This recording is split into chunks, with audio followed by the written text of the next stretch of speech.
لڑکی کو واپس چھوڑاؤ، اس کا باپ ہمارا پیسہ لوٹانے پر راضی ہو گیا ہے۔ جہانگیر بادشاہ کی گرجدار آواز حویلی کے اس وسیع اور عریض کمرے میں گونجی تو صوفے پر بیٹھی زوبیہ نے بے ساختہ اس جلات نما شخص کو دکھ سے دیکھا جو اسے اس کی شادی کے دن گھر سے اٹھوا چکا تھا۔ سنے، وہ ذرا جھجکی، فرمائے۔ وہ اپنے لیپ ٹاپ پر نظریں جمائے، یقیناً کسی نئی تباہی کا حکم جاری کرنے کے موڈ میں تھا۔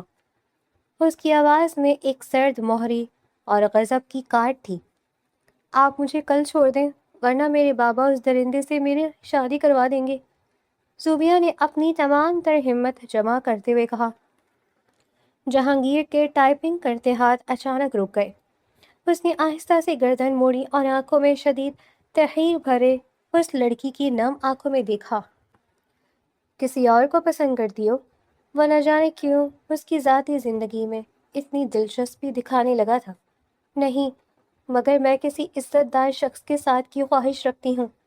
زوبیہ کے یہ الفاظ جہانگیر کو کسی تیر کی طرح دل پر جا کر لگے، کیونکہ وہ بھی انہی لوگوں کی فہرست میں آتا تھا جنہیں وہ خود کے قابل نہیں سمجھتی تھی۔ میرے بارے میں کیا خیال ہے؟ وہ اچانک اپنی کرسی سے اٹھا اور چلتا ہوا بالکل اس کے مقابل آ کھڑا ہو گیا۔ زوبیہ اس کے الفاظ کا مطلب جان کر حیرت سے اسے دیکھنے لگی۔ جہانگیر بادشاہ، جس کے نام سے ہی بڑے بڑے لوگ کانپتے تھے، اس وقت وہ اس کے اتنے قریب تھا کہ زوبیہ کا دل ایک لمحے کے لیے زور سے دھڑکا۔ ویسے تو وہ کسی سے ڈرنے والی لڑکی نہیں تھی، لیکن اس وقت جہانگیر کی گہری سیاہ آنکھوں میں ایک عجیب سی چمک تھی جس نے زوبیہ کو اندر تک الجھا دیا تھا۔ وہ بے ساختہ 2 قدم پیچھے ہٹی۔ جہانگیر کے ہونٹوں پر ایک دلکش مگر پراسرار سی مسکراہٹ ابھری اور وہ بنا کچھ مزید کہے وہاں سے باہر نکل گیا۔ جہانگیر سیدھا اپنے اسٹڈی روم میں آیا اور انٹرکام کا بٹن دبایا۔ زاہد، اس کی آواز میں ایک گہرا تفکر تھا۔ چند ہی سیکنڈز میں ڈرائنگ روم کا دروازہ کھلا اور زاہد اندر داخل ہوا۔ وہ جہانگیر کا سب سے خطرناک اور خاص آدمی تھا، ایک دم فلمی ولن جیسا، لیکن جہانگیر کے سامنے وہ ہمیشہ باادب رہتا تھا۔ جی باس، حکم کریں، زاہد نے سر جھکا کر کہا۔ وہ جو لڑکی ہے زوبیہ، اسے اس کے گھر واپس نہیں بھیجا جائے گا۔ تم اپنے آدمیوں کو منع کر دو۔ جہانگیر نے کھڑکی سے باہر دیکھتے ہوئے انتہائی پرسکون انداز میں کہا۔ لیکن باس، اس لڑکی کے باپ نے تو پیسے لوٹانے کی حامی بھر لی ہے، اور ویسے بھی اس نے اپنی بیٹی کی شادی اس سکندر سے طے کی ہوئی ہے، وہ تو اس کی جان کھا جائے گا باس۔ زاہد نے شدید الجھن سے اسے دیکھا۔ زاہد، میں نے جو کہا ہے وہ سنائی نہیں دیا تمہیں؟ مجھے اس کے باپ یا اس بدعنوان سکندر کی کوئی پرواہ نہیں ہے۔ وہ اسے ایک ایسے انسان کے حوالے کر رہا ہے جو خود انہی کی کیٹیگری کا ہے۔ میں اس لڑکی کو واپس اس گند میں نہیں جانے دوں گا۔ جہانگیر نے مڑ کر اسے گھورا تو زاہد کے پسینے چھوٹ گئے۔ جی باز، بالکل، میں ابھی سب کو منع کر دیتا ہوں۔ زاہد جلدی سے پلٹنے لگا تو جہانگیر نے اسے دوبارہ آواز دی، اور سنو، جی باز۔ ایک بات بتاؤ زاہد، یہ شریف لوگ کیا کرتے ہیں؟ جہانگیر نے انتہائی سنجیدگی سے پوچھا، جیسے کوئی بہت پیچیدہ مسئلہ ڈسکس کر رہا ہو۔ زاہد، جو پہلے ہی اس کے اچانک فیصلے پر حیران تھا، اب پوری طرح چکرا گیا۔ شریف لوگ؟ باس، آپ کن شریف لوگوں کی بات کر رہے ہیں؟ ہم تو بس اپنا کام کرتے ہیں۔ ارے وہی جو پڑھے لکھے، خاندانی اور عزت دار دکھتے ہیں۔ میرا مطلب ہے کہ شریف دکھنے کے لیے کیا کرنا پڑتا ہے؟ جہانگیر نے اپنی ٹھوری کھجاتے ہوئے اسے دیکھا۔ زاہد نے سر کھجایا اور بمشکل اپنی ہنسی دباتے ہوئے بولا، باس، وہ لوگ اونچی آواز میں بات نہیں کرتے۔ وہ سارا وقت کالا سوٹ پہن کر اور ماتھے پر تیوری چڑھا کر نہیں گھومتے۔ وہ مسکراتے ہیں، بہت نرمی سے پیش آتے ہیں، اگر کوئی بات ہو جائے تو چھوٹی چھوٹی باتوں پر سوری بولتے ہیں، اور باس، وہ لوگوں پر بندوقیں نہیں تانتے۔ جہانگیر نے ایک گہرا سانس لیا اور فیصلہ کن انداز میں بولا، ٹھیک ہے، آج کے بعد اس حویلی میں کوئی شخص اونچی آواز میں بات نہیں کرے گا۔ تم سب لوگ زوبیہ کے سامنے انتہائی نرمی اور تمیز سے پیش آؤ گے، اور ہاں، میرے لیے کچھ سادہ کپڑے منگواؤ۔ آج سے میں یہ سیاہ سوٹ نہیں پہنوں گا، اور کچن میں کہہ دو کہ مجھے چائے دیا کرے۔ زاہد کی آنکھیں حیرت سے پھٹی کی پھٹی رہ گئی۔ وہ شہر کا سب سے با اثر اور خطرناک انسان تھا، اور اب ایک لڑکی کی چھوٹی سی بات پر اتنا سوچ میں پڑ گیا تھا کہ اپنی پوری شخصیت ہی بدلنے پر تل گیا تھا۔ جی باس، بالکل جیسا آپ کہیں۔ زاہد مشکل سے مسکراہٹ چھپاتا ہوا کمرے سے باہر نکل گیا، جبکہ جہانگیر نے شیشے میں اپنا عکس دیکھا اور خود سے بڑبڑایا، میں کوئی غنڈہ نہیں ہوں، میں ایک عزت دار اور خاندانی انسان ہوں، اور میں زوبیہ کو یہ ثابت کر کے رہوں گا۔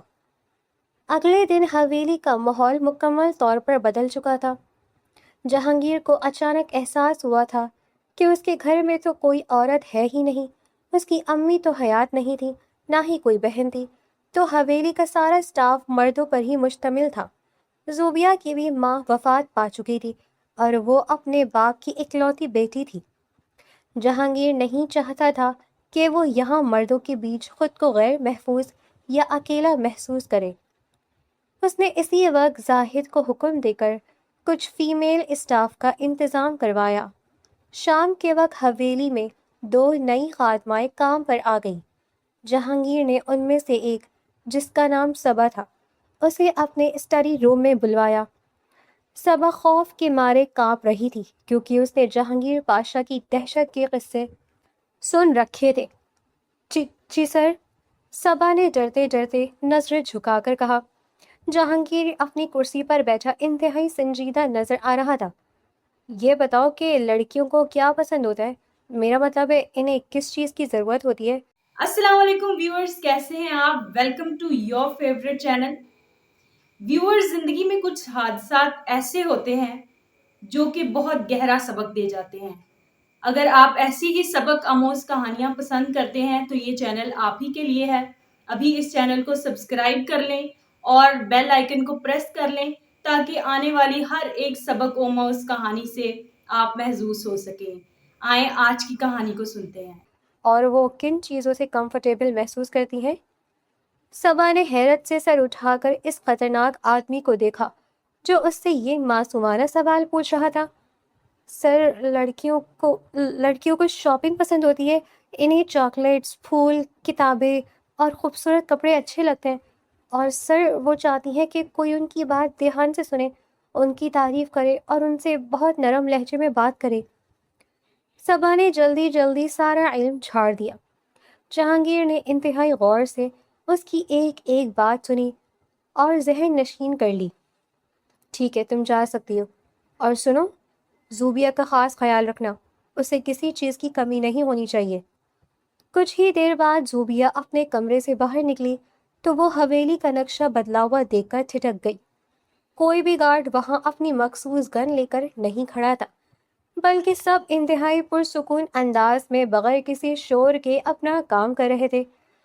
اگر کسی کو بات بھی کرنی ہوتی تو وہ اشاروں میں یا سرگوشی میں کر رہا تھا۔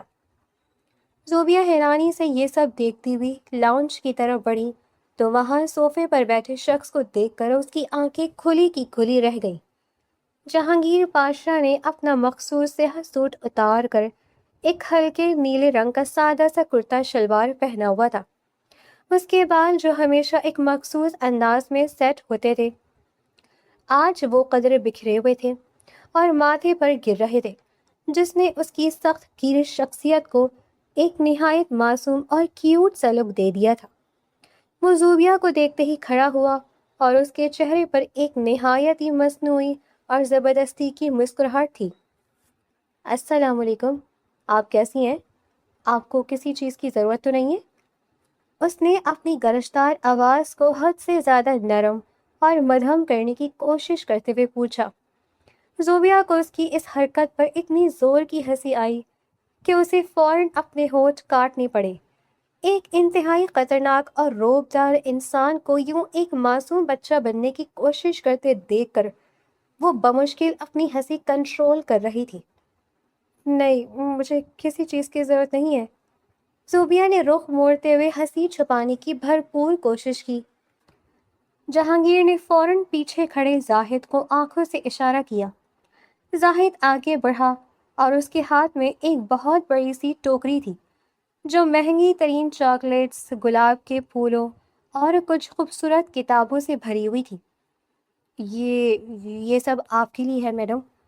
مجھے لگا شاید آپ کو کتابیں پڑھنے اور چاکلیٹس کھانے کا شوق ہوگا۔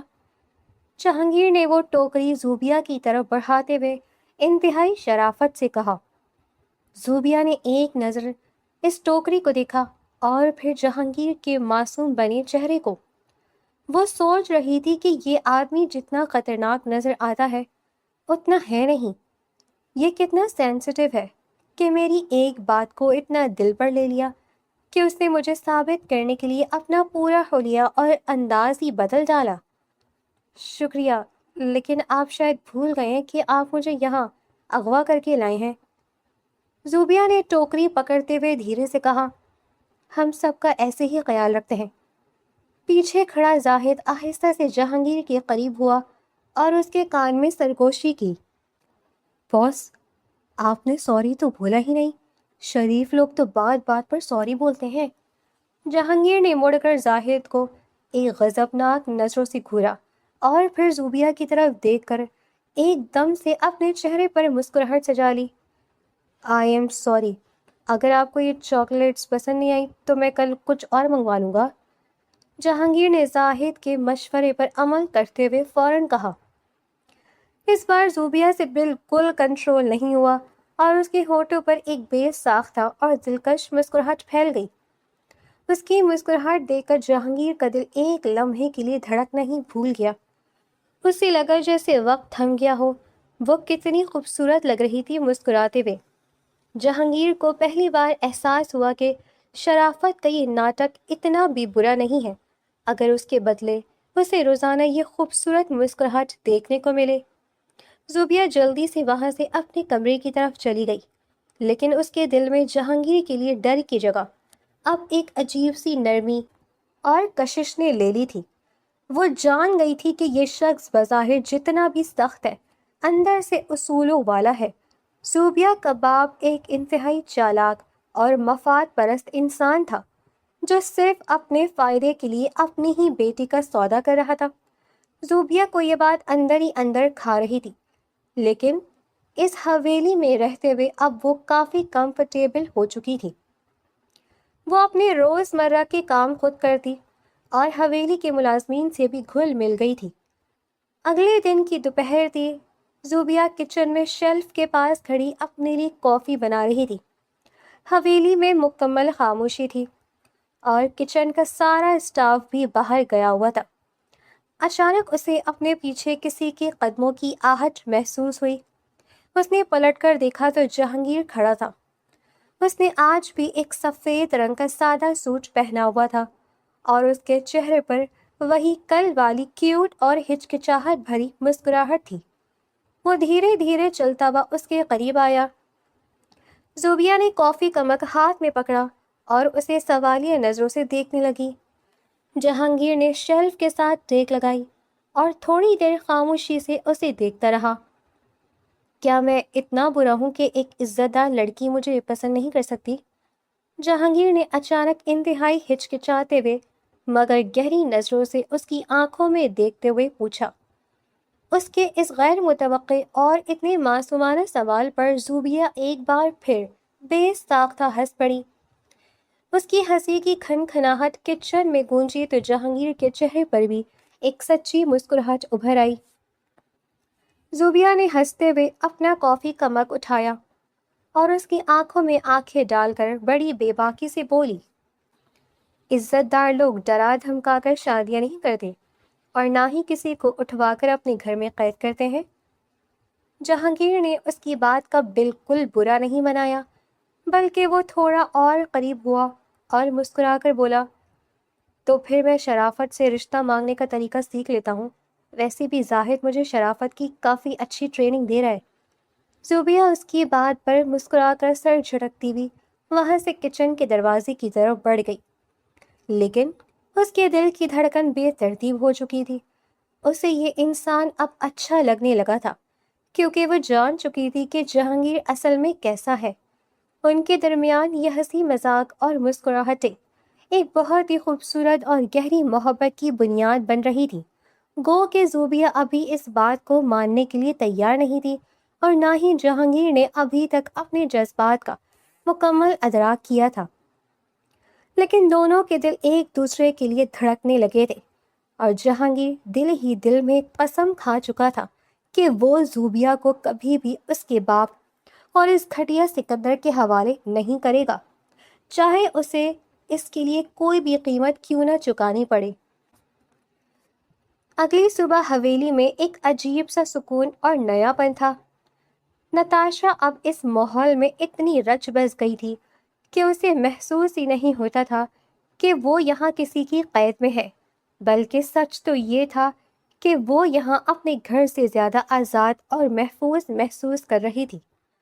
جہانگیر نے واقعی اس کی ہر چھوٹی بڑی ضرورت کا اتنی باریک بینی سے خیال رکھا ہوا تھا کہ نتاشا خود حیران رہ جاتی تھی۔ حویلی کا سارا عملہ اس کے ساتھ انتہائی ادب سے پیش آتا تھا۔ دوپہر کا وقت تھا، نتاشا اپنے کمرے سے نکل کر لاؤنج میں آئی تو سامنے زاہد کھڑا تھا۔ اس کے ایک ہاتھ میں کچھ فائلیں تھیں اور دوسرے ہاتھ میں چھوٹے چھوٹے پودوں کے 2 گملے۔ وہ انتہائی الجھن اور بے بسی کے عالم میں انہیں گھور رہا تھا۔ زاہد بھائی، کیا ہو رہا ہے اتنی دوپہر میں؟ اور یہ گملے؟ نتاشا نے قریب آتے ہوئے مسکرا کر پوچھا۔ زاہد نے چونک کر نتاشا کو دیکھا اور انتہائی سعادت مندی سے جھک کر سلام کیا، کیونکہ باس کا سخت حکم تھا کہ شریف لوگ نظریں جھکا کر بات کرتے ہیں۔ وعلیکم السلام نتاشا بی بی، بس کیا بتاؤں، باس کے نئے احکامات نے مجھے پوری طرح چکرا کر رکھ دیا ہے، مجھے تو کچھ سمجھ نہیں آ رہی۔ زاہد نے انتہائی رازدانہ اور بے بس لہجے میں کہا۔ کیوں؟ اب کیا کر دیا آپ کے باس نے؟ وہ تو آج کل شریف بننے کی کوشش کر رہی ہیں۔ نتاشا نے اپنی ہنسی بمشکل دباتے ہوئے پوچھا۔ یہی شرافت تو میرے لیے امتحان بن گئی ہے بی بی جی۔ رات 2 بجے مجھے جگا کر کہتے ہیں، زاہد مجھے بتاؤ یہ شریف لوگ ویکینڈ پر کیا کرتے ہیں؟ میں نے کہا باس وہ لوگ آرام سے سوتے ہیں، تو مجھے کہتے ہیں نہیں تم جھوٹ بول رہے ہو، شریف لوگ پودے لگاتے ہیں یا کتابیں پڑھتے ہیں۔ اب مجھے صبح سویرے نرسری بھیج کر یہ پودے منگوائے ہیں۔ آپ ہی بتائیں بی بی جی، میں باس کا سب سے خاص اور خطرناک آدمی ہوں، اگر شہر میں کسی نے مجھے گملے اٹھائے دیکھ لیا تو میری تو ساری دہشت ہی ختم ہو جائے گی۔ نتاشا زاہد کی اس معصومانہ اور پریشان کن حالت پر بے ساختہ کھل کھلا کر ہنس پڑی۔ کیا باتیں ہو رہی ہیں زاہد؟ کہیں تم میری کوئی شکایت تو نہیں کر رہے؟ جہانگیر کی مخصوص مگر اب قدرے نرم آواز لاؤنج میں گونجی۔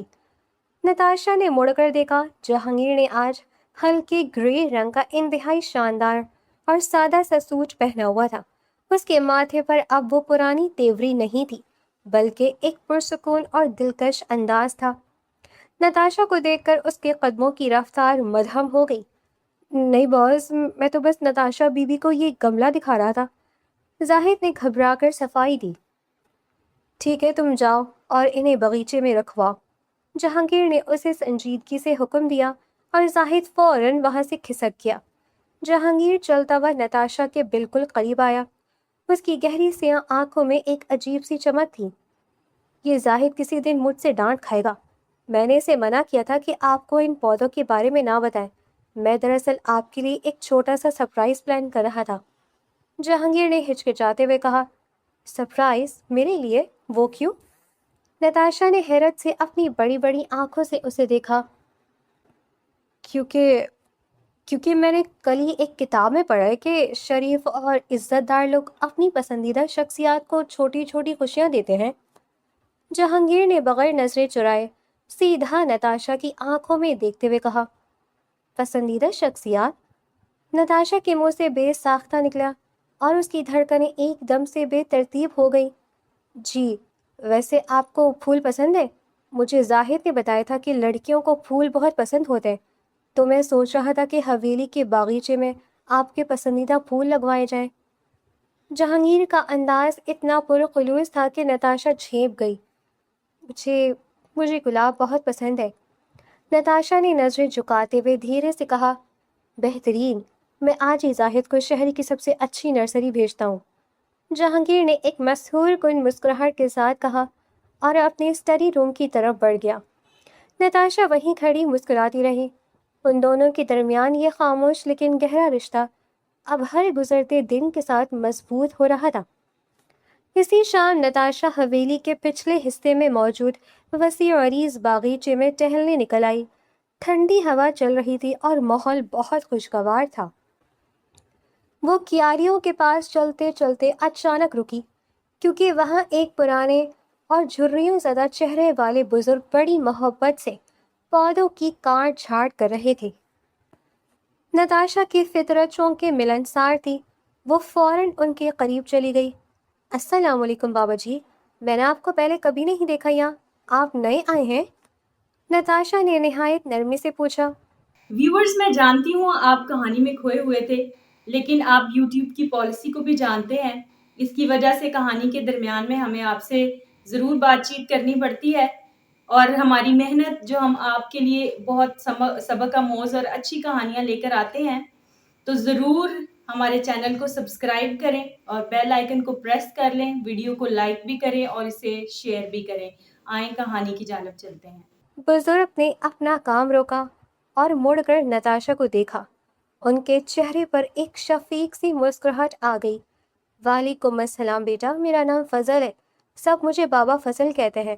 میں نیا نہیں ہوں بیٹا، میں تو اس حویلی کا سب سے پرانا ملازم ہوں۔ میں تو ان دنوں سے یہاں ہوں جب یہ حویلی خوشیوں سے بھری ہوتی تھی۔ اچھا، تو آپ تو جہانگیر کو بچپن سے جانتے ہوں گے؟ نتاشا نے دلچسپی اور تجسس سے پوچھا۔ ہاں بیٹا، جہانگیر بیٹا تو میرے ہی ہاتھوں میں پڑا ہوا ہے۔ آج کل میری طبیعت کچھ ٹھیک نہیں رہتی تو جہانگیر نے مجھے کام کرنے سے سختی سے منع کیا ہوا ہے، لیکن میرا دل نہیں لگتا ان پودوں کے بغیر۔ ویسے بیٹا، مجھے پتہ چلا تھا کہ حویلی میں کوئی مہمان لڑکی آئی ہے۔ مجھے بہت خوشی ہے کہ اس حویلی میں اتنے سالوں بعد کوئی عورت آئی ہے۔ گھر اب گھر لگنے لگا ہے۔ بابا فضل نے پیار سے کہا۔ بابا فضل، جہانگیر کیسے انسان ہے؟ میرا مطلب ہے کہ یہ جو اتنے غصے والے، سخت اور روبدار نظر آتے ہیں، کیا یہ بچپن سے ہی ایسے ہیں؟ نتاشا نے وہ سوال پوچھ ہی لیا جو کئی دنوں سے اس کے ذہن میں الجھا ہوا تھا۔ بابا فضل نے ایک لمبی اور سرد آہ بھری اور پاس ہی رکھے ایک لکڑی کے بینچ پر بیٹھ گئے۔ نتاشا بھی پوری توجہ سے ان کے پاس بیٹھ گئی۔ نہیں بیٹا، جہانگیر ایسا بالکل نہیں تھا۔ اس کے والد، میرا مطلب ہے پرانے باس، ایک انتہائی نفیس، ایماندار اور خدا ترس انسان تھے۔ اس حویلی میں کبھی اتنی خاموشی اور اداسی نہیں ہوتی تھی، ہر طرف رونقیں ہوا کرتی تھیں۔ لیکن پھر ایک شخص کی نظر لگ گئی اس گھر کی خوشیوں کو۔ بابا فضل کی آنکھوں میں ماضی کی تلخ یادیں ابھر آئیں۔ کون شخص بابا فضل؟ کس نے نظر لگائی ان خوشیوں کو؟ نتاشا نے بے چینی سے پوچھا۔ ایک انتہائی مکار، مفاد پرست اور دھوکے باز انسان تھا بیٹا، ملک حشمت۔ نتاشا کو لگا جیسے کسی نے اس کے دل کو مٹھی میں جکڑ لیا ہو۔ اس کی سانسیں ایک لمحے کے لیے رک گئیں۔ یہ تو اس کے اپنے باپ کا نام تھا۔ کیا؟ نتاشا کے لبوں سے بس یہی ایک لفظ نکلا۔ ہاں بیٹا، اس ملک حشمت نے ہمارے باس کی شرافت اور ان کے بھروسے کا فائدہ اٹھایا، ان کے ساتھ کاروبار میں دوست بن کر شامل ہوا، اور پھر آہستہ آہستہ ان کی ساری زمینیں اور کاروبار دھوکے سے جعلی کاغذات بنا کر اپنے نام کر لیا۔ ہمارے باس بہت حساس انسان تھے۔ وہ اس صدمے اور اپنے بہترین دوست کے اس کڑے دھوکے کو برداشت نہیں کر سکے اور دل کا دورہ پڑنے سے دنیا سے ہی چلے گئے۔ بابا فضل کی آواز رند گئی۔ پھر کیا ہوا؟ نتاشا کے ہاتھ پاؤں ٹھنڈے پڑنے لگے۔ اس کی آواز میں ایک شدید لرزش تھی۔ اس وقت جہانگیر بہت چھوٹا تھا بیٹا۔ اس نے اپنے باپ کو در در کی ٹھوکریں کھاتے، عدالتوں کے چکر کاٹتے اور پھر اسی غم میں تڑپتے ہوئے دیکھا ہے۔ اس نے اپنے باپ کی قبر پر کھڑے ہو کر قسم کھائی تھی کہ وہ اپنا حق واپس لے گا اور اس ملک حشمت کے غرور کو خاک میں ملائے گا۔ بیٹا، جہانگیر کوئی جرائم پیشہ انسان نہیں ہے۔ اس نے تو صرف اس ملک حشمت کی طاقت کا مقابلہ کرنے کے لیے اور اپنا جائز حق واپس لینے کے لیے یہ سخت روپ دھارا ہے۔ وہ اندر سے آج بھی وہی زخم خوردہ بچہ ہے۔ اصل ظالم تو وہ ملک حشمت ہے جس نے ایک ہنستے بستے گھرانے کو برباد کر دیا۔ یہ باتیں نتاشا کے لیے کسی قیامت سے کم نہیں تھی۔ اسے ایسا لگ رہا تھا جیسے اس کے پیروں تلے سے زمین کھسک گئی ہو۔ اس کا اپنا باپ اتنا چالاک اور مفاد پرست انسان تھا کہ اس نے ایک شریف خاندان کو یوں تباہ کر دیا تھا، اور جہانگیر جس کی پوری زندگی اس کے باپ نے برباد کر دی تھی، وہ اسی ظالم باپ کی بیٹی کو اپنے گھر لا کر اتنی عزت اور احترام دے رہا تھا۔ نتاشا کی آنکھوں سے بے ساختہ آنسو چھلک پڑے۔ اس کا گلا بری طرح رند گیا۔ اس سے مزید وہاں بیٹھا نہیں گیا اور وہ بابا فضل کو کچھ بھی کہے بغیر تیزی سے وہاں سے اٹھی اور اندر حویلی کی طرف بھاگی۔ وہ سیدھا اپنے کمرے میں پہنچی اور بیڈ پر گر کر پھوٹ پھوٹ کر رونے لگی۔ اسے اپنے باپ پر شدید شرمندگی اور غصہ محسوس ہو رہا تھا۔ کیسا انسان تھا اس کا باپ، جس نے پیسوں اور جائیداد کی ہوس میں اتنی بڑی گراوٹ دکھائی تھی، اور دوسری طرف جہانگیر، اس نے اتنی بڑی سچائی اس سے چھپا کر رکھی تھی۔ وہ اسے تانے دیتی رہی کہ وہ عزت دار نہیں ہے، اور وہ خاموشی سے سنتا رہا، مسکراتا رہا، خود کو بدلنے کی کوششیں کرتا رہا، لیکن ایک بار بھی پلٹ کر اس نے نتاشا کو یہ نہیں کہا کہ اصل ظالم اس کا اپنا باپ ہے۔ نتاشا کو جہانگیر کا کچن والا وہ جملہ یاد آیا، کیا میں اتنا برا ہوں کہ ایک عزت دار لڑکی مجھے پسند نہیں کر سکتی؟ اس کے آنسو رکنے کا نام ہی نہیں لے رہے تھے۔ اسے جہانگیر سے بے پناہ گہری اور ایک سچی محبت محسوس ہونے لگی۔ ایک ایسا انسان جس کا ظرف اتنا بڑا تھا، وہ اس کی محبت کے سوا کسی اور چیز کا حقدار نہیں تھا۔ نتاشا نے اپنے آنسو صاف نہیں کیے اور اسی بکھری ہوئی حالت میں بنا سوچے سمجھے جہانگیر کے کمرے کی طرف چل پڑی۔ اسے ابھی اور اسی وقت جہانگیر سے بات کرنی تھی۔ وہ سیدھا اسٹڈی روم کے باہر پہنچی اور بغیر دستک دیے دروازہ دھکیل کر اندر داخل ہو گئی۔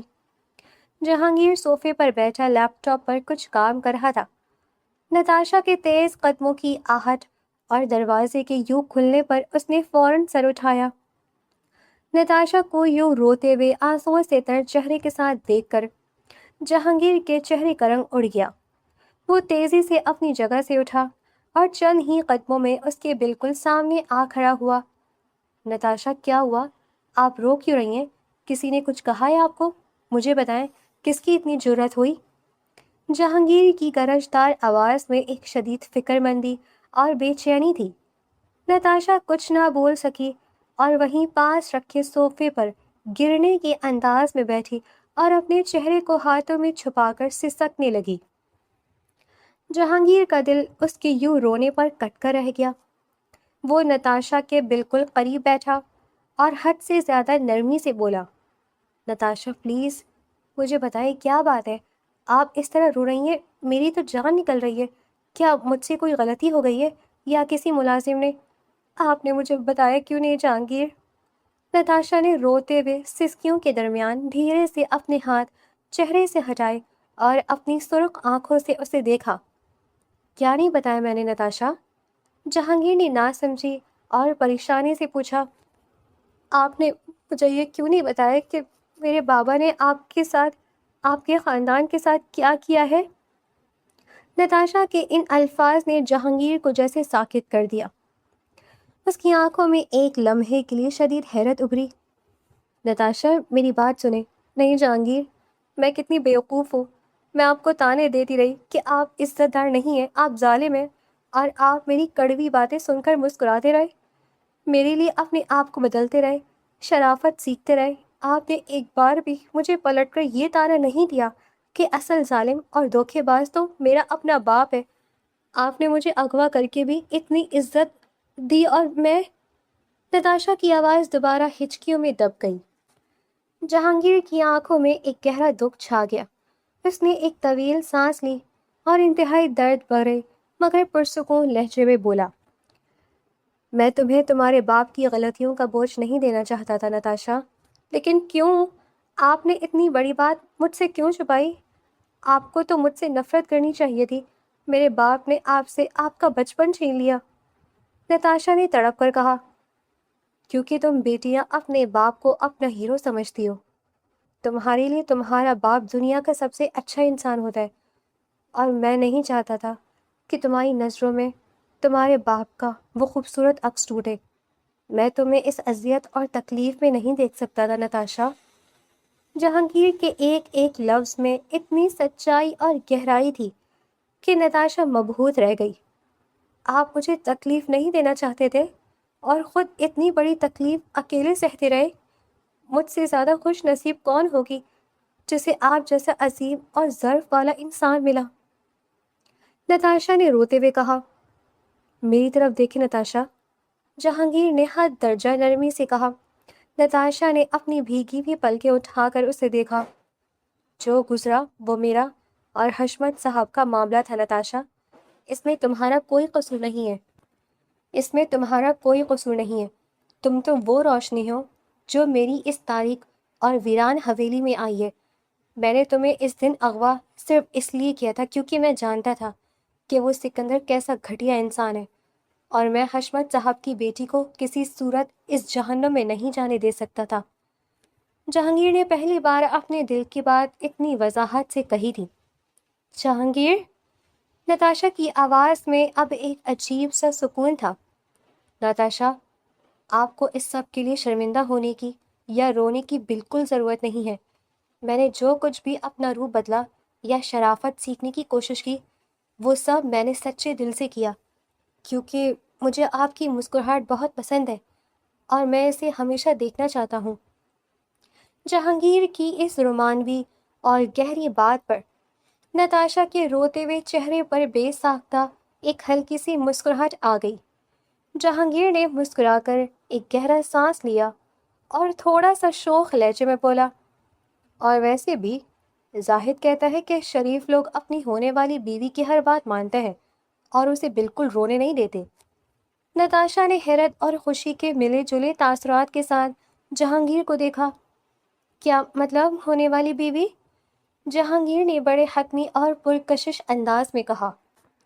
جی، ہونے والی بیوی، کیونکہ میں نے فیصلہ کر لیا ہے کہ میں آپ کو اس حویلی کی ہمیشہ کے لیے عزت بناؤں گا۔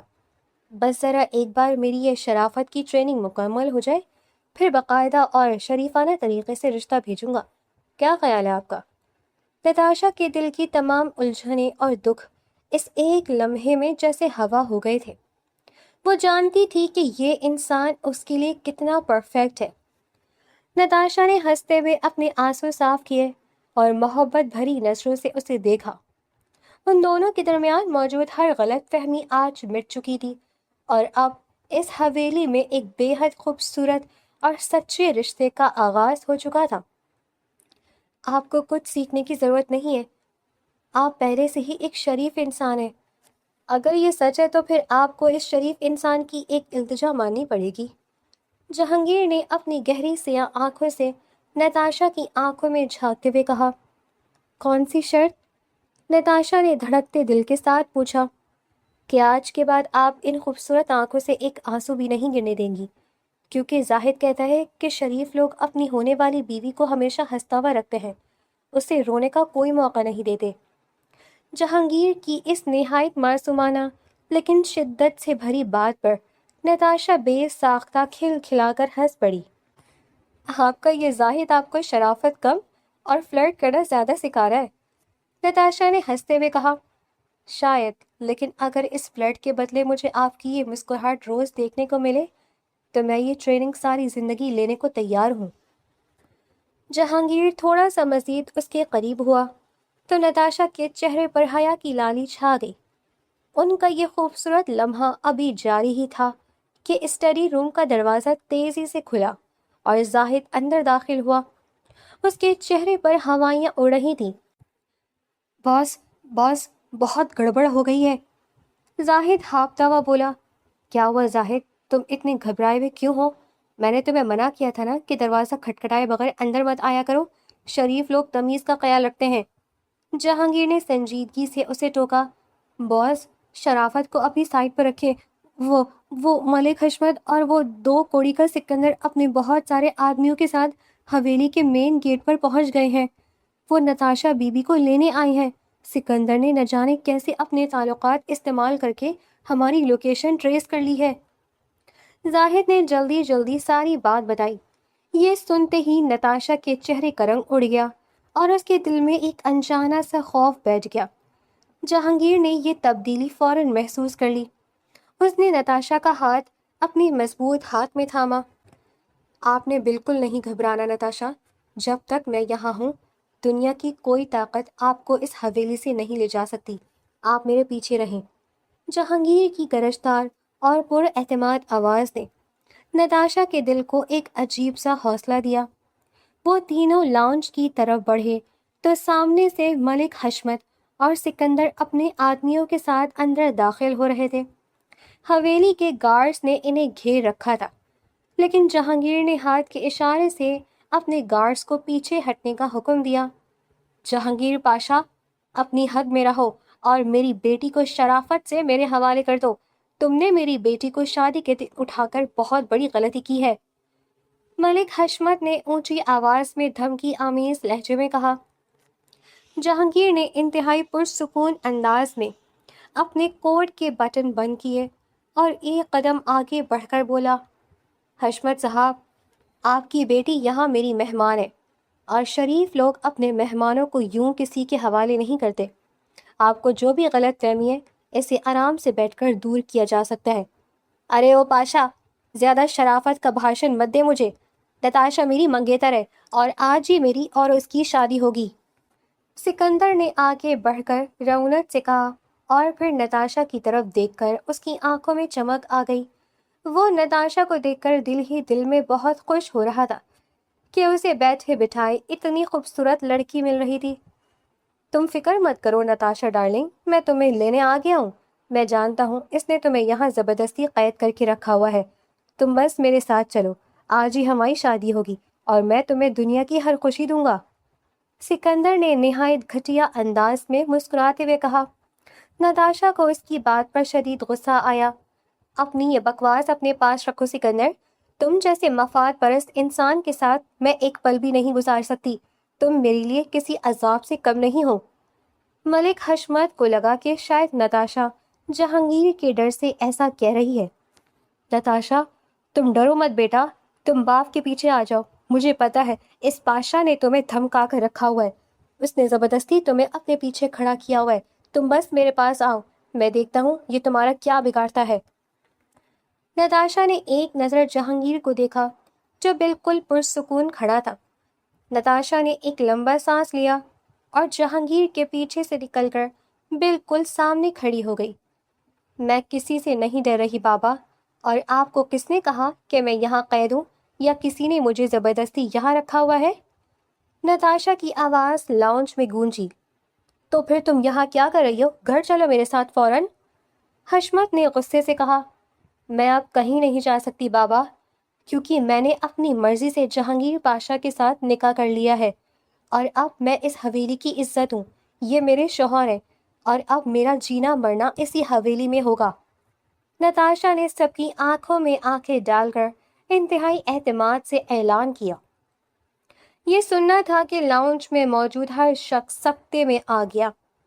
سکندر کا منہ کھلے کا کھلا رہ گیا اور ملک حشمت کے تو جیسے پیروں تلے سے زمین نکل گئی۔ زاہد نے حیرت سے جہانگیر کو دیکھا، لیکن جہانگیر کے چہرے پر ایک نہایت فخر اور سکون والی مسکراہٹ تھی۔ اسے نتاشا کے اس بولڈ اور جاندار فیصلے پر بے حد پیار آ رہا تھا۔ یہ تم کیا بکواس کر رہی ہو نتاشا؟ تم جانتی بھی ہو تم کیا کہہ رہی ہو؟ حشمت کی آواز غصے اور صدمے سے کانپ رہی تھی۔ میں بالکل سچ کہہ رہی ہوں بابا، آپ نے میری مرضی کے خلاف میرا سودا سکندر سے کیا تھا۔ آپ کو میری خوشی کی کوئی پرواہ نہیں تھی، لیکن جہانگیر نے مجھے وہ عزت اور مقام دیا جس کی میں حقدار ہوں۔ اب آپ لوگ یہاں سے جا سکتے ہیں، اس سے پہلے کہ بات مزید بگڑ جائے۔ نتاشا نے حتمی لہجے میں کہا۔ ملک حشمت کو اندازہ ہو گیا تھا کہ اب یہاں اس کا زور نہیں چل سکتا۔ ایک تو یہ جہانگیر پاشا کا علاقہ تھا جہاں اس کے گارڈز کا مقابلہ کرنا ناممکن تھا، اور دوسرا اس کی اپنی بیٹی نے اس کے منہ پر سب کے سامنے جہانگیر کو اپنا شوہر تسلیم کر لیا تھا۔ وہ شدید غصے میں پیر پٹکتا ہوا وہاں سے پلٹا۔ سکندر بھی ہزیمت اٹھائے اس کے پیچھے پیچھے باہر نکل گیا۔ ان کے جاتے ہی حویلی میں دوبارہ خاموشی چھا گئی۔ نتاشا کے کندھے ایک دم سے جھک گئے اور اس نے لمبا سانس لیا۔ جہانگیر چلتا ہوا اس کے بالکل سامنے آ کر کھڑا ہو گیا۔ آپ نے اتنے سارے لوگوں کے سامنے اتنا بڑا جھوٹ کیوں بولا نتاشا؟ جہانگیر نے اپنی مسکراہٹ دباتے ہوئے مصنوعی سنجیدگی سے پوچھا۔ میں فساد اور لڑائی نہیں چاہتی تھی۔ مجھے پتا تھا اگر میں یہ نہ کہتی تو وہ لوگ یہاں سے نہ جاتے، اور ویسے بھی نتاشا نے نظریں جھکا لی۔ اور ویسے بھی کیا؟ جہانگیر قدرے جھک کر اس کی آنکھوں میں دیکھنے کی کوشش کرتے ہوئے بولا، اور ویسے بھی میں دل سے آپ کو اپنا مان چکی ہوں، تو یہ جھوٹ تو نہ ہوا نا؟ نتاشا نے جلدی سے کہہ کر چہرہ موڑ لیا۔ جہانگیر کے دل میں جیسے ہزاروں پھول ایک ساتھ کھل گئے۔ اس نے فوراً مڑ کر زاہد کو آواز دی۔ زاہد؟ جی باس؟ میں تو خود ابھی تک صدمے میں ہوں کہ نتاشا بی بی نے اتنا کمال کا ڈائلاگ کیسے مارا۔ زاہد نے سر کھجاتے ہوئے بولا، تمہاری بکواس ختم ہو گئی ہے تو فوراً جاؤ اور شہر کے سب سے اچھے مولوی صاحب کو لے کر آؤ، اور حویلی میں سب کو بتا دو کہ آج شام نکاح کی تیاریاں کرنی ہے۔ جو اعلان نتاشا نے آج کیا ہے، میں آج رات ہی اسے حقیقت میں بدلنا چاہتا ہوں۔ جہانگیر کا لہجہ خوشی اور ایکسائٹمنٹ سے بھرا ہوا تھا۔ باس، شریف لوگ اتنی جلدی شادیاں نہیں کرتے، تھوڑا سوچنے کا وقت لیتے ہیں۔ زاہد نے اپنی عادت سے مجبور ہو کر مشورہ دیا۔ زاہد، اگر تم نے ابھی کے ابھی یہاں سے دوڑ نہ لگائی تو میں سچی مچی شرافت بھول جاؤں گا۔ جاؤ فوراً۔ جہانگیر نے اسے گھورا اور زاہد فوراً باہر کی طرف بھاگا۔ اسی شام حویلی کو بہت سادگی لیکن نہایت خوبصورتی سے سجایا گیا تھا۔ ہر طرف موتیا اور گلاب کے پھولوں کی خوشبو پھیلی ہوئی تھی۔ نتاشا نے جہانگیر کے لائے ہوئے کپڑوں میں سے ایک انتہائی خوبصورت اور نفیس سا سرخ جوڑا پہنا ہوا تھا۔ وہ آئینے کے سامنے بیٹھی خود کو دیکھ رہی تھی۔ اسے یقین ہی نہیں آ رہا تھا کہ اس کی زندگی اتنی جلدی اتنے خوبصورت موڑ پر آ جائے گی۔ جہانگیر نے سفید رنگ کا لباس پہنا ہوا تھا جس میں اس کی شخصیت کا روپ اور کشش اور بھی بڑھ گئی تھی۔ چند ہی قریبی ملازمین اور زاہد کی موجودگی میں نہایت سادگی اور محبت سے بھرپور ماحول میں دونوں کا باقاعدہ نکاح ہو گیا۔ جب مولوی صاحب نے پوچھا تو نتاشا نے اپنے پورے دل اور روح کی گہرائیوں سے کہا، قبول ہے۔ نکاح کے بعد حویلی کا ماحول اور بھی خوبصورت ہو گیا۔ رات کا پچھلا پہر تھا۔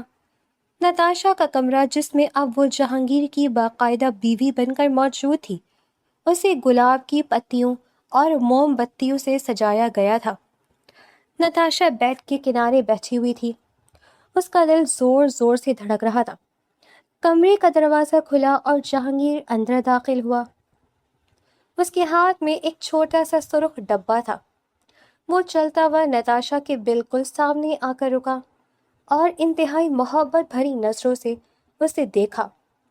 نتاشا نے ہچکچاتے ہوئے نظریں اٹھائیں تو جہانگیر کی آنکھوں کی گہرائی دیکھ کر وہیں الجھ کر رہ گئی۔ تو کیا جہانگیر پاشا کی بیوی بن کر آپ خوش ہیں؟ جہانگیر نے اس کے پاس بیٹھتے ہوئے انتہائی مدھم اور رومانوی لہجے میں پوچھا۔ بہت زیادہ۔ مجھے تو یقین ہی نہیں آ رہا کہ یہ سب اتنی جلدی اور اتنے خوبصورت انداز میں ہو جائے گا۔ آپ بہت اچھے ہیں جہانگیر۔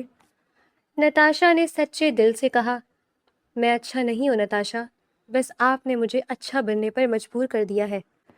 آپ کی وہ بات کہ آپ عزت دار انسان چاہتی ہیں میرے دل پر نشتر کی طرح لگی تھی۔ جہانگیر نے مسکراتے ہوئے سرخ ڈبہ کھولا جس میں ایک انتہائی قیمتی اور خوبصورت ہیرے کی انگوٹھی تھی۔ اس نے نہایت نرمی سے نتاشا کا ہاتھ پکڑا اور وہ انگوٹھی اس کی انگلی میں پہنا دی۔ نتاشا نے انگوٹھی کو دیکھا اور پھر جہانگیر کو۔ یہ بہت خوبصورت ہے، شکریہ، لیکن جہانگیر، مجھے ایک بات کی بہت فکر ہے۔ نتاشا کے چہرے پر اچانک اداسی چھا گئی۔ وہ کیا؟ آج ہماری زندگی کی سب سے خوبصورت رات ہے اور میں آپ کے چہرے پر کوئی اداسی نہیں دیکھنا چاہتا. مجھے بتائیں کیا پریشانی ہے آپ کو؟ جہانگیر نے فکر مندی سے اس کا ہاتھ اپنے ہاتھوں میں دباتے ہوئے پوچھا. میرے بابا، میں جانتی ہوں انہوں نے بہت برے کام کیے ہیں. انہوں نے لوگوں کے ساتھ زیادتی کی ہے اور آپ کے خاندان کو بھی برباد کیا ہے. لیکن وہ میرے بابا ہیں. میں نہیں چاہتی کہ وہ اپنی ان برائیوں کی وجہ سے بالکل تباہ ہو جائے. مجھے ڈر ہے کہ ان کا یہ غرور اور ان کے یہ کام انہیں کسی دن بہت بری طرح گرا دیں گے. کیا ہم انہیں سدھار نہیں سکتے جہانگیر؟ نتاشا کی آنکھوں میں اپنے باپ کے لیے شدید فکر تھی. جہانگیر نے اس کی بات سن کر ایک لمبا سانس لیا. اسے نتاشا کی اس معصومیت پر بہت پیار آیا. وہ ایک ایسی بیٹی تھی جو اپنے باپ کی حقیقت جاننے کے باوجود اسے تباہی سے بچانا چاہتی تھی. ہم بالکل سدھاریں گے انہیں نتاشا، یہ میرا آپ سے وعدہ ہے. آپ کے بابا نے بے شک میرے ساتھ بہت برا کیا، لیکن اب وہ میرے بھی کچھ لگتے ہیں. جہانگیر نے مسکراتے ہوئے کہا. لیکن کیسے؟ وہ بہت ضدی ہیں اور وہ سکندر جیسے برے لوگوں کے ساتھ مل کر مزید طاقتور ہو رہے ہیں. نتاشا نے الجھن سے پوچھا. آپ پریشان نہ ہو، کل سے میں اس پر کام شروع کر دوں گا. میں اس سکندر اور حشمت صاحب کو ان کے تمام غلط پارٹنرز کا ایسا بندوبست کروں گا کہ وہ سب ان کے خلاف ہو جائیں گے. میں ان کی طاقت کی بنیادوں کو کاٹ دوں گا، اور جب انسان بالکل اکیلا رہ جاتا ہے، جب اس کا سارا غرور ٹوٹ جاتا ہے، تو اسے اپنی غلطیوں کا احساس ضرور ہوتا ہے. ہم انہیں اکیلا کر کے پھر انہیں سہارا دیں گے تاکہ وہ سچے دل سے توبہ کریں. جہانگیر نے انتہائی پرسکون اور حتمی انداز میں اپنا پلان بتایا. نتاشا کی آنکھوں میں جہانگیر کے لیے عقیدت اور محبت مزید بڑھ گئی. آپ واقعی بہت عظیم ہیں. مجھے نہیں پتا میں آپ کا شکریہ کیسے ادا کروں. جہانگیر کے لبوں پر ایک نہایت شوخ اور مسحور کن مسکراہٹ ابھری. اس نے نتاشا کا ہاتھ چوما اور تھوڑا سا مزید اس کے قریب ہوتے ہوئے بولا. شکریہ تو میں آپ کا ادا کروں گا، لیکن لفظوں میں نہیں. جہانگیر کی آواز میں اب ایک عجیب سا نشہ اور خمار تھا. کیا مطلب؟ نتاشا کی دھڑکنیں بے قابو ہونے لگیں اور اس نے جھیپ کر نظریں چرائیں. مطلب یہ محترمہ کہ شرافت کی یہ ٹریننگ اب کچھ دیر کے لیے ملتوی کی جا سکتی ہے. زاہد نے مجھے بتایا تھا کہ اپنی بیوی کے سامنے اتنا بھی شریف نہیں بننا چاہیے کہ وہ آپ کو بورنگ سمجھنے لگے. جہانگیر نے اس کے کان کے قریب سرگوشی کی اور اس کے لبوں پر لب رکھ دیے، جس سے نتاشا کے پورے وجود میں ایک سنسنی سی دوڑ گئی. یہ زاہد آپ کو بالکل غلط مشورے دیتا ہے. نتاشا نے ہنسی دباتے ہوئے پیچھے ہٹنے کی کوشش کی، لیکن جہانگیر نے اپنے مضبوط بازوؤں کے حصار میں اسے قید کر لیا. مجھے تو لگتا ہے اس نے آج تک کا سب سے بہترین مشورہ دیا ہے. جہانگیر نے نہایت محبت اور دیوانگی سے نتاشا کو دیکھا. کمرے میں پھیلی گلابوں کی خوشبو اور مدھم روشنی نے اس رات کو ایک نہایت خوبصورت رنگ میں ڈھال دیا تھا. جہانگیر کی شدت اور اس کا وہ پرکشش انداز جس میں ایک عجیب سی وارفتگی تھی، نتاشا کو پوری طرح اپنے سحر میں جکڑ چکا تھا. ان کے درمیان موجود وہ تمام ہچکچاہٹیں آج مکمل طور پر ختم ہو گئی تھی. آج وہ دونوں ایک دوسرے کے لیے مکمل طور پر ایک ہو گئے تھے. یہ ایک ایسی رات تھی جس نے ان کے رشتے کی بنیادوں کو ہمیشہ کے لیے محبت اور اعتبار سے جوڑ دیا تھا. اگلی صبح کی دھوپ حویلی میں ایک نئی امید اور سکون لے کر آئی تھی.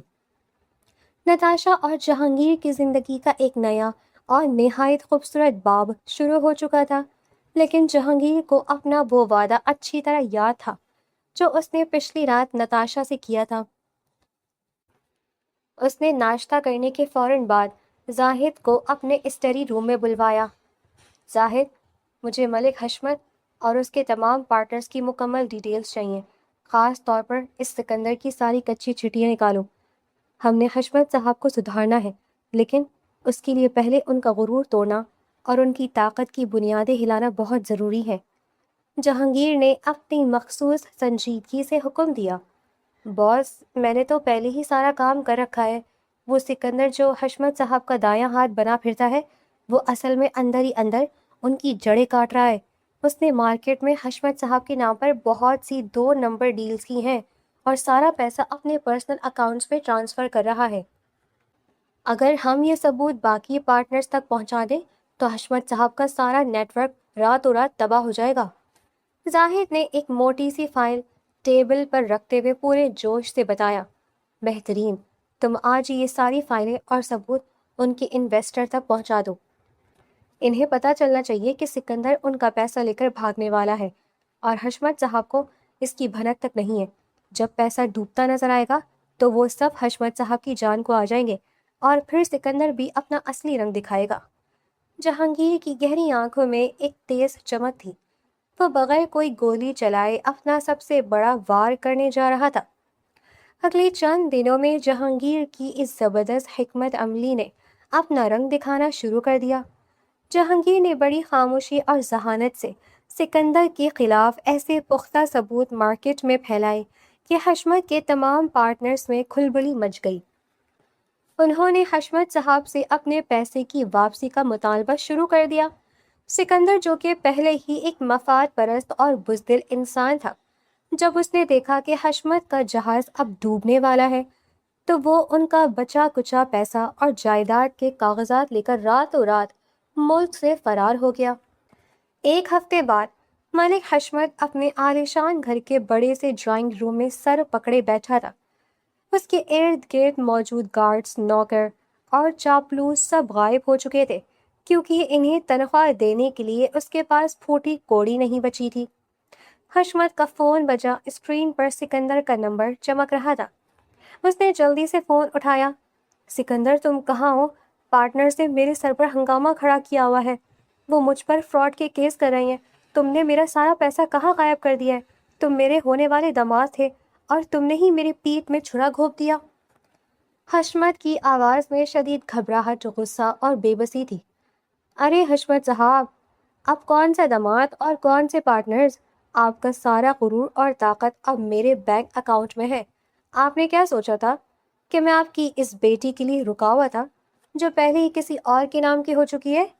میں تو بس اس موقع کی تلاش میں تھا کہ کب سارا مال سمیٹوں اور نکلوں۔